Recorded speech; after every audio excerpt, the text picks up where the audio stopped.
First of all, ask the questions, well, what do we need the skin of a car for anyway? What's it there for? Does it have to be made out of metal? Do we have to make it always in the same manner?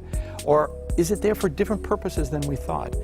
In reality, the aspects of crash and stiffness and ride handling can be handled in a space frame type vehicle entirely without the skin.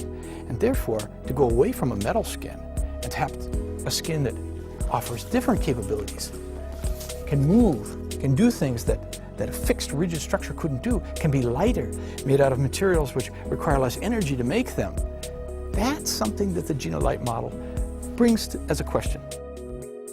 GINA is an acronym, a set of letters that stand for geometry, shapes, and function, how things work, in N as a way of saying infinite number, of adaptations, meaning there's a lot of change possible.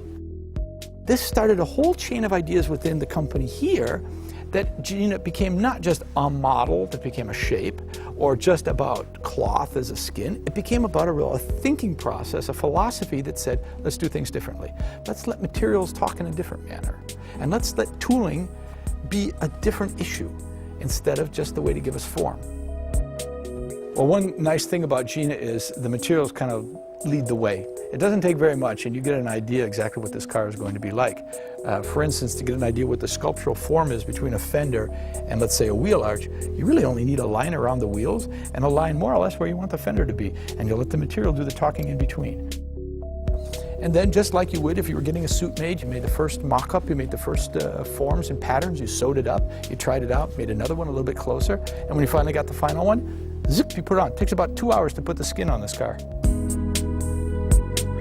Emotion is really the added value to this. I mean, one way is saying you get better function or you get better alternative ways of doing things, but really we want to achieve a higher emotional plane out of this. And then finally, and I think this is to me one of the most importantly, and that is the level of humanistic content that we can bring with GINA in. GINA should be about the human in the loop, the human way of doing things. The GINA philosophy, in its short form, it's about being flexible.